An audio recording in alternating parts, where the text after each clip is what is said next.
going on, guys? This is Sociology, and today we're talking ecofascism. We've got William K in the house talking about that today.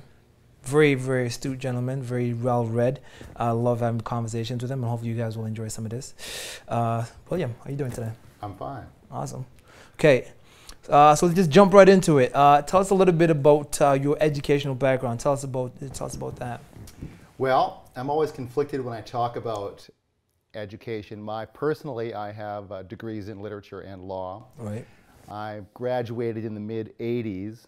The reason why I'm conflicted about it is because I've developed a considerable contempt towards academia. I'm viewing them as part of the problem. They are some of the principal villains, are the academics. And when you get into a lot of these debates about global warming and what have you, it really comes down to people saying that, well, the consensus amongst the academic community is this. And if you really start to investigate it further, you realize these are manufactured consensuses, and that much of the academic community is really engaged in propaganda and indoctrination.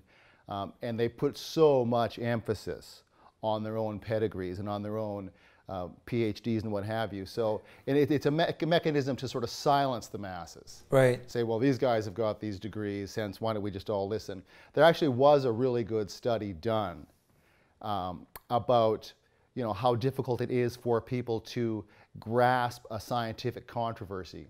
And as it turned out, a person with a high school education or a little bit of college, if you give them a few months, they can fully bring themselves up to speed. They can converse perfectly well with in any sort of scientific controversial community. So we needn't be browbeaten into silence because a certain branch of academia has declared something to be the orthodox view. Right. And back to the main point is, on the other hand, if people hear that the person doesn't have some university degrees, they quite often discredit that person. They don't want to hear what that person has to say. So I'll get that out there at the outset. Yeah, I am someone who did spend several years in the university. When I left, and this is, mid-'80s, I swore, beneath the moon and stars that I would not return to university, because even at that point, immature as I was, I'd recognized that academia was primarily a place where there wasn't a lot of intellectual freedom, and it was primarily a zone of indoctrination. It makes a lot of sense. So having said that, why don't you tell us a little bit about the we'll call it informal education, for lack of a better word, that you went through, and that self-education that you went through, and how that came about? Well, as it regards to environmentalism, I remember reading a book called The Age of Environmentalism. I actually interviewed the author many years ago, and there's another book I condensed on my website called The Age of Global Warming. Environmentalism is such an important part of modern culture. In many ways, it is the dominant ideology. And casting it way back, to the 1980s, and I can remember just gradually getting my mind around this. I was aware that there was this massive propaganda campaign going on. I really hadn't pieced together the various parts of it. Right. I was coming through the radical left tradition that I did. I was always suspicious of the mainstream media, but I'd never really sort of, grasped the full extent of it. But it should be important to all people who are living 2016 in the modern world. This is in many ways the dominant ideology. For many years I sort of read around it. I did a radio show for several years in Vancouver on Co-op Radio, and I started to interview a lot of enviro-skeptics. I've always been and remain a climate skeptic. And the response was astonishing. There was a 2-year campaign to kick me off that radio station. They actually took over the entire board of directors for the sole purpose of kicking me off that radio station. That campaign was directed by the British Columbia Environmental Network.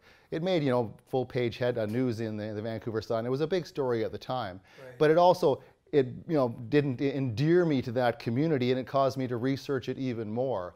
In the last sort of year or so of doing that radio show, part of the saw-off agreement I had with the station was that I simply wouldn't rattle on about the environment. I'd always have a special guest on. Right. I always pick someone who was well-versed in a particular environmental topic, quite often an academic or a person who was engaged in one of the industries like salmon farming, and interviewed them.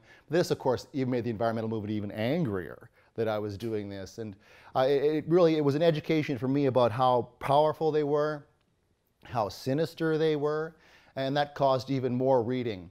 And I was fortunate that, I don't know, 10, 15 years ago, I did make some pretty good investments.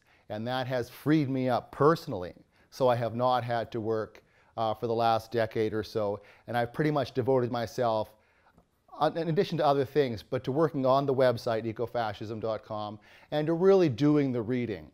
And the moral of the story is, the moral of that story is, that without the benefit of the time, the precious boon of time, to really sit down and plow through books from cover to cover, I would not have been able to emancipate myself from that ideology and get a grasp of that ideology, which, to repeat, is the dominant ideology of our time. It is, for sure. So, if you look at John Q. Public, he's working full time, he's got all these commitments. He's absolutely at the mercy of the mainstream media. Yeah. He's absolutely at the mercy of the so-called experts in academia. Yeah. He really, it takes, really a lot of evenings, thumb screws twisted on, reading through the books to get yourself through it. But you can do it. It's doable, definitely. And you seem to have done it. And, it took, at least 10 years, which is a very long time. I mean, if you're talking about traditional university or whatever, that takes about 4 years of time. If you get a master's, it's an additional 2.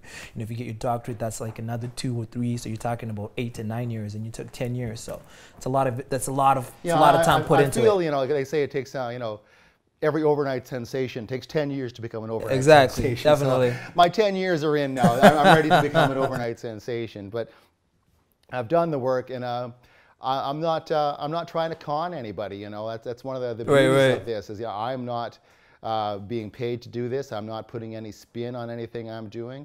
I'm really trying to get the truth out, and that itself is a freeing experience. I like that. So now the truth. What is the truth in a nutshell? What is ecofascism? What is it? Well, we're going to get into this a bit in some of the later segments, but as the author of The Age of Environmentalism pointed out, at the core of the nucleus of the environmental movement, you find some very wealthy people. They often have this veneer of being a mass uprising, what have you. Right. But it's primarily the major property owners of the metropolitan regions.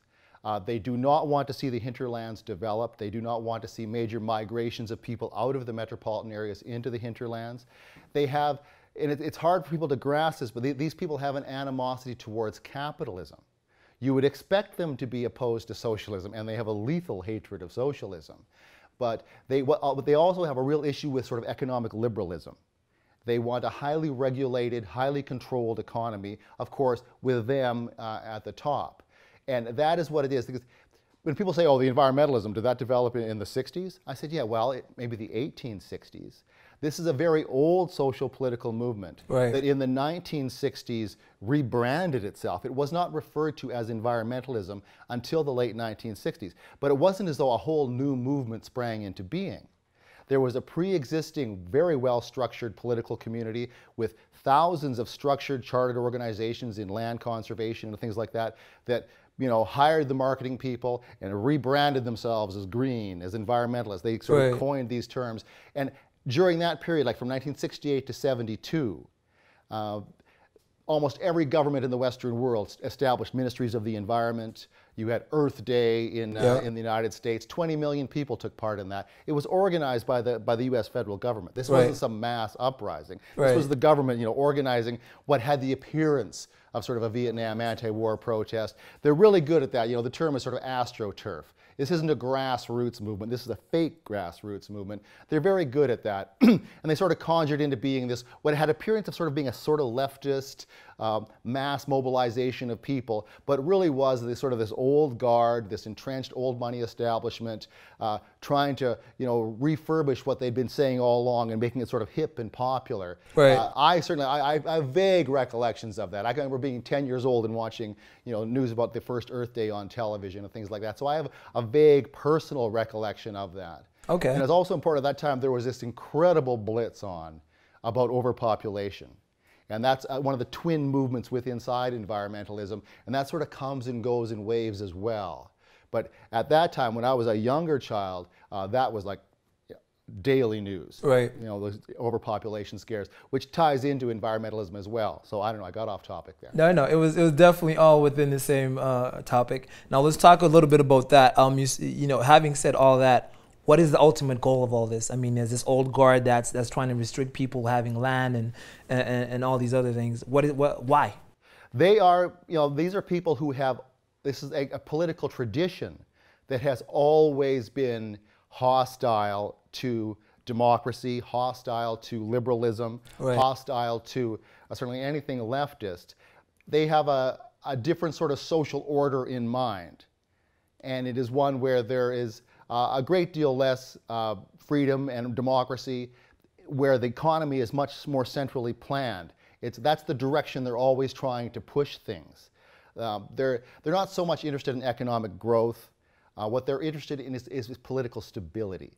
Right. And they view sort of the anarchy of capitalism, the anarchy of the marketplace, as one of their ultimate threats. And this is an ancient battle. You know, if you look at the American Revolution in the 1770s and the French Revolution in the 1780s and 90s, the two opposing camps were really the sort of entrepreneurial capitalist class and the old guard aristocracies, the monarchies, and what have you. Those were the two opposing classes. People think of class struggle as between sort of the workers and the bosses. That sort of class struggle did not develop, for another century, Right. until the Industrial Revolution had proceeded to that point. The original and primary class struggle was between basically the landlords, the aristocrats, and these upstarts, these capitalists and what have you, that were developing these businesses, that were developing a whole new economy and new social order. That was the opposition. And all through environmentalism, you will find this sort of knee-jerk hostility to the industrial. They don't like industrial companies. They don't like factory farming. Right. They don't like anything that's sort of tainted with industry and sort of types of modern technology. There's an opposition to that from the old guard, from the big money, the old money. That's not something that they need. One person described environmentalism as sort of the rich kicking the ladder down behind them. They've got up there now. Right. They don't want anybody else coming up there. What Martin Lee said was that when a dynasty has accumulated a certain amount of fortune, their mind turns to preventing others from doing the same. They don't really want sort of a free enterprise economy with a lot of upward mobility. They're not interested in that. These are the true conservatives. They want to freeze the status quo. They certainly don't want the minions or the little people having a great deal of political freedom and room to maneuver, and they don't want new cities popping up in the hinterland that they don't control. Right. It's about containment within their realms. I like that. So it's about keeping the money where it is and not distributing it, pretty much. Concentrating it both socially and geographically. Right. Now, I mean, so where does that leave us? You know what I mean? How come people aren't hip to this? You know what I mean? This is the information age. I mean, everything is a click away. It's a Google search away. How come this is not prevalent knowledge? Why aren't people onto this yet? Well, we're dealing with the mainstream media. We're dealing with academia. We're dealing with the entrenched power elites. We are going through the information revolution right now. We would not have in any way discredited the global warming campaign but for the internet. Had we relied totally on the mainstream media, once again, we'd be totally at their mercy. But this sort of old money, old guard, they own the shares of these big media companies. These are privately owned firms. They donate a lot of money to not just the environmental movement. We can get into that. Most people are unaware of just the absolute billions of dollars that flow every year from the Rockefeller Foundation and the Pew Charitable Trust into the green movement. But these families also own shares in the big media companies. They have their representatives sitting on the board of directors of those media companies. This isn't some grand conspiracy. This is something that is public knowledge. Right. So they get their agenda across. And this is, like I want to say, this is not a new social movement. This is one that has been entrenched, embedded within governments now for generations. Now, I mean, if it's being like that, and clearly it originated from Europe, it would seem that is what you're saying. Yes. How did it get here? I mean, we're in Canada. Canada is a fairly new country in comparison to what's in Europe. How did it get to Canada? How are we under the same kind of pressure? Well, there's a variety of things that go on. One, in Canada, we have in microcosm the same thing going on. That corridor of land that runs from Windsor, Hamilton, Toronto, Ottawa through Montreal, that is the metropole. The people who own all of that real estate there, they really don't have a major interest in seeing the northern and western regions of this country prosper. All that is going to get them is a lot of outward migration of people from their area. So we've got that same metropolitan hinterland tension there, where they want to sort of stay in charge of the country, and they want to prevent this massive migration. Just to give you some sort of idea of this. Right. After the Civil War in the United States, Abraham Lincoln, bless his cotton socks, and Ulysses S. Grant launched the major railways. Well, it started with Lincoln, but of course he was dead by the time it got going. But they built the major transcontinental railways. Right. And they did this with land grants. They offered large amounts of land to the companies that were going to build the railways. What they did is they laid out like a checkerboard land on either side of the track, and the railway company would get all the dark squares and the government would get all the light squares. And they built 3 transcontinental railways to the Pacific. In Canada, we had the Canadian Pacific Railway. Once they were built, the railway companies and the governments then had to get people to come move into this area and build farms along the railway track. So they got hundreds and hundreds of thousands of Europeans to migrate out here. Right. This was not popular in Europe. There were the far right-wing elements in Europe wanted to be a criminal offense to promote migrating to the United States. A lot of the aristocrats were seeing their tenant farmers leave in droves, like they were just depopulating whole villages. Because what the Americans and Canadians were doing was we were giving 160 acres free. Anybody from Europe who wanted to come here, we would give you a free farm. All you had to do was sort of build a shack, get some chickens around there, prove it up, and the man would hand you the title. A lot of the people, certainly my ancestors, and a lot of the people you see around here are the descendants of those homesteaders. Right. We could still be doing that. In the United States, west of Chicago, half the land is owned by the federal government. We're sitting in Alberta, 2/3 of the land is owned by the provincial government. These are vast empty spaces. The whole homesteading movement was brought to a screeching halt in the United States with Teddy Roosevelt, and I could get into his family quite a bit. They've been involved in this movement since the 1830s.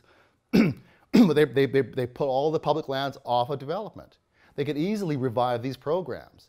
But it would once again lead to these mass migrations into where the land was free. Right. People in New York City right now are paying $3,000 a month for a shoebox-size apartment. That does not have to be. If we actually had a free market in land, if people could freely move about the country, if the construction industry was given free rein to build whatever they thought they could sell, we would see dramatic lowerings of the value of real estate, the price of real estate, right, the cost of rent and what have you, and you would see this major migration out of the metropolitan areas where real estate is so expensive to the areas where it is cheaper. And it wouldn't just be individuals, it would be businesses would move out. That's not a win-win scenario, that's a win-lose scenario. The guys that own Toronto, this doesn't put any money in their pockets. Hey, I got a great idea, Kitimat, BC is gonna boom. Like, we're gonna build a pipeline from Edmonton to Kitimat, BC. We're gonna build these large liquid natural gas plants there. It's gonna go from a city of 15,000 to 200,000. Tell that to a landlord in Toronto. You say, well, what's in this for me? Right. The truth is, nothing is in this for you. You're gonna see boarded up buildings and people gone. Right. When you put it like that, it makes a lot of sense. It makes a lot of sense. That's the dynamic tension. Okay. They wanna control development, they wanna restrict it. There were brief periods in our history when we threw open land and encouraged people to migrate westward, and then there's always a reaction to this. I mean, the initial Puritans, the initial settlers in the New England colonies, if you got off the boat, you got a Bible and a free farm. And they would just, they would once again do this sort of checkerboard pattern, and they would just bucket up, and they would just hand you a free farm. That's crazy. So yeah, it was popular to, that's why the English were leaving. Yeah. A lot of these people who were, they were sharecroppers, they were tenant farmers. The idea of having your own farm, I'm out of here, Right. And they could still be doing that. And there's vast areas of the world that are sitting idle in the Americas and Africa, what have you, that are now all been converted into these conservation parks. Right. One of the books I condense, it's called Conservation Refugees. And it talks about the history of land conservation. It goes way back, but once the environmental movement really got going in the 1960s, they've created over 100,000 parks since that time. It is now an area the size of all of Africa has been converted into wilderness parks. That area is equal to half of the farmland on the face of the earth, has now been converted into a park. And these are areas where you can't farm, you can't ranch, you can't mine, you can't drill for oil, you can't do any forestry. They've just been pulled off of any sort of economic development. Right. And they're doing this in countries where there's desperate poverty. And the book itself was called Conservation Refugees because it's about all the people who have been displaced by this. You go to places like Africa, Indonesia, places like there's, I don't know, for better or worse, there's like hillbillies. They're people who sort of, they don't really have the title to the land, but they're farming. They've got these small farms. They're poor people. And then suddenly, you know, the army shows up and says, well, this area is now a park. You know, they burn their shacks. They drive them out of there. Right. And he estimates, the author of that book, who was actually an environmentalist, estimates that in Africa alone there are 10 million conservation refugees. These are people who are living today, who were formerly farmers in now what became parks, and now they're, you know, homeless, wandering around these cities in Africa. You know, and that is something that's happened all over the world. It's happened in America. You know, look at the history of, you know, the Adirondack parks and Right. Yellowstone parks, same sort of thing. There were people already living there. And we've now declared this a park. Get out. Get out. Okay, that's interesting. I like that. I mean, so in your opinion, like that land needs to be developed. Why not? I mean, Let the people do what they want. I'm not a great believer in this sort of untrammeled bush. It looks great from the air. But when you're actually down there on the ground, it's, you know, it's bugs and snakes, and it's inhospitable, and there's no place to sleep or take a crap. I mean, I'm not someone who worships the bush. You know, if you've ever been out there, there's nothing to recommend. Right. It. I mean, if all that gets developed, I mean, there's certain people who think that you know it'll have, like, you know, negative effects on ecological society. Effects. Ecological effects, exactly. Ecology is a pseudoscience, always has been. I'll give you one of the great factoids people throw at me all the time. That well, trees, they put oxygen in the atmosphere. You know, they pull in water and carbon dioxide, and they put oxygen in the atmosphere. Which they do. 80% of the oxygen in the atmosphere is recycled from ocean algae. There's huge amounts of plants in the ocean. They are far more important in terms of photosynthesis and putting oxygen in the atmosphere than are all of the plants on land combined. Now, if you look at all the plants on land combined, it's not all forest. There's also grasslands, there's tundras, there's all kinds of other kinds of plants that are not forest. Also keep in mind that if we clear forests and we plant orchards or other sorts of agricultural crops, those plants will carry on the same photosynthetic process. So we're dealing with maybe 10% of the contribution to putting oxygen in the atmosphere via photosynthesis. And if it was completely replaced by agriculture, I don't see how there would be any diminishment at all. But this myth that somehow we would all be asphyxiated, we would all, you know, die of oxygen deprivation if we clear these forests, that's been around for at least 100 years. At least, yeah. And they were talking about this, you know, they were clearing some parks in Germany, in Berlin, and they said, well, these are the lungs of the city, you know, if we take these trees out of here, you know, we're all going to black out. It's nonsense. It was nonsense then, it's nonsense now. It's a pretext for not doing it. One of the books I condensed on a website is called, it's a precursor of the global warming campaign. It's called the desiccationist movement. Right. And it was another sort of bit of ecological malarkey. And there was a belief that was very prevalent in the scientific community in the 19th century that if you cut trees down, it would stop raining on that spot.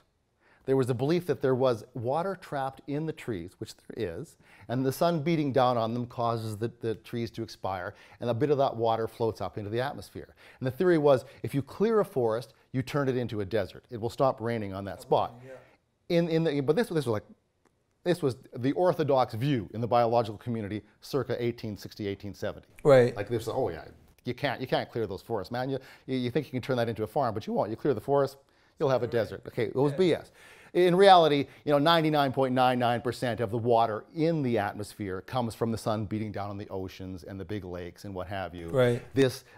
These clouds then move across the continent. You know, if you live on the coast, it isn't because there's giant forests out there that are causing these giant clouds to be formed. In fact, the amount of water that, you know, transpires out of these trees is utterly insignificant. Nevertheless, that was an orthodox scientific point of view in the 19th century. It was a pretext for not clearing forests, just like this whole lungs of the earth argument is a pretext for not clearing the forest. Just like in our time, they're saying, well, forests suck up CO2, hence their sort of carbon sinks. Right. And they're going to prevent the planet from overheating. Not that this is happening, which it isn't happening. But it's once again the same thing. It's a pseudo-scientific argument, the upshot of which you can't clear the forest for agricultural purposes.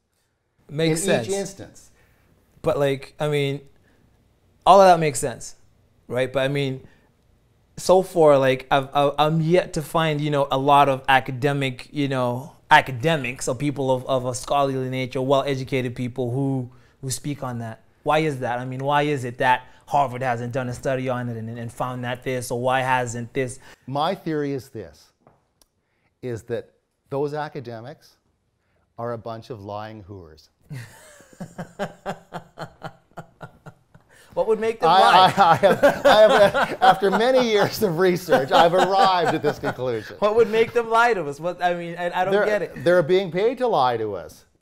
They are, we can get into the climate thing when we get into it, but I can say right now, the climate industrial complex is a $1.5 trillion a year affair. And I didn't misspeak that. I didn't mean to say billion. I mean trillion, like $1,500 billion a year. All of the wind farms and solar farms and biofuels and electric vehicles and smart meters and what have you, these are huge industries that have grown up around it. There was a vested interest from a variety of governments that got the ball rolling. Academics are just civil servants. They're just government employees. They do what they are told to do. I've come across innumerable examples of academics who stepped out of line and started realizing that like a lot of what they're, I'll give you one anecdote from the book, The Deniers. Polish scientists with the Norwegian glacial expedition. Right. They're doing boreholes into glaciers and they're trying to imagine what the ancient atmosphere looked like. So they drill down and they pull up this core sample of ice and they examine it. Right. He came to the conclusion that, of course, they kept coming to this conclusion that, oh, for sure, the planet's warming up and it's correlated to the CO2 in the atmosphere. And then he came to this one scientist who was on the expedition, came to the conclusion that the mere way that they were drilling up those core samples and the way they were handling them and the lubricants they were using within the drills were completely contaminating these samples.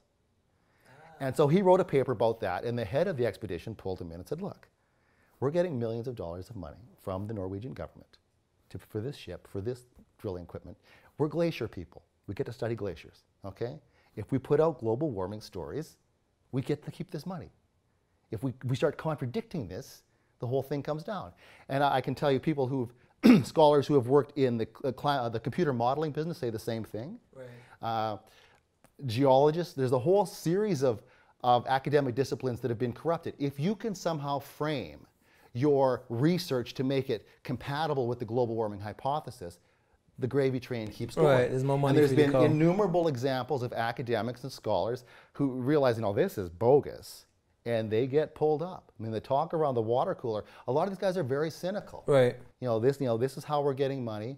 Let's do it that way. I mean, we're sort of getting into the climate stuff now, but there's one government agency in the UK called the National Environmental Research Council. And this is just one example of this. If you go to their website, it's like you're going to Greenpeace's website. Right. It's all about sustainability, and their role as scientists is to promote this new sustainable order, et cetera. When you go to their climate change portal, it's all about how are we going to solve this problem. It's not a debate, is this happening? Are humans, catastrophically heating up the planet? No, that debate is not happening. The issue is, how do we solve this catastrophic problem? Like you have to accept as a given the hypothesis is true. Exists, right. That agency funds 3,000 British scientists. They turn away 4 times as many. 12,000 British scientists every year go cap in hand to that agency. 12,000. And say, please, sir, can I have a grant? And they say, well, no. And quite often what they want is, well, what are your credentials? Like, what have you done in the environmental movement, Yeah, do you stand out? Nobody in the World Wildlife Fund has heard of you. Nobody in the Friends of Earth has heard of you. Right. And what really is your opinion about global warming? And of course, if the person is a known skeptic, forget it. You're not getting any funding. So, and that's just one agency, but look at the scale, like 3,000 scientists. 3,000 versus 12,000. You find this in Germany and these other countries, it's even worse. I mean, there's a leading German academic recently called for the death penalty for climate skeptics. The death penalty. Oh. The head of one of the major, it's called the Potsdam Institute of Climate Analysis in Germany, employs over 300 scientists, government funded.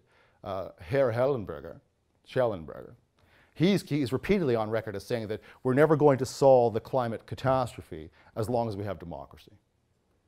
I mean, as long as the masses want their cars and their air conditioning. I'm not doing a very good German accent right now. Hey, it's close enough. It works. I'll have to channel that somehow. You gotta But, work you know, on it. basically, you know, it's consumerism. As long as, you know, the masses, they want all this, the goodies, you know, we're never going to really be able to solve this problem, which of course is entirely imaginary in the first place. But this is all about a manufactured consensus. Right. It's about governments and big businesses, you know, being aboard. The businesses sort of join later. They're sort of when the gravy train gets rolling. Right. Once they Then had so everybody jumps modified on. the regulations that made these industries profitable, then that whole industry developed. But it's primarily governments, and certain governments bought into this campaign a long time ago.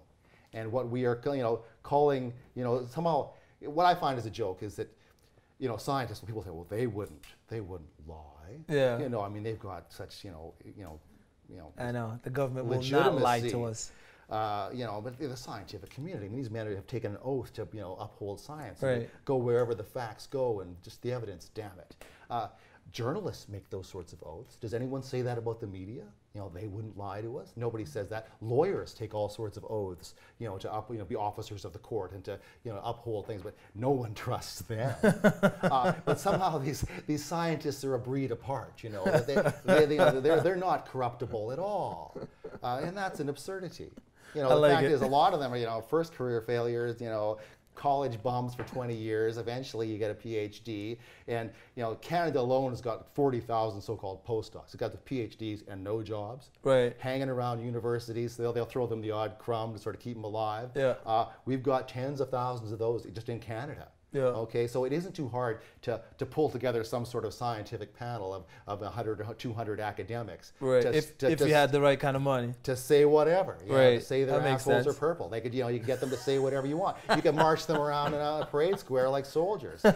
So I don't have a huge amount of respect. I have almost very little respect for them now. No. I see what they are. These are mercenaries. These are propagandists. And if you read enough into the literature, you come across, you know, anecdote after anecdote of individuals who stepped out of line.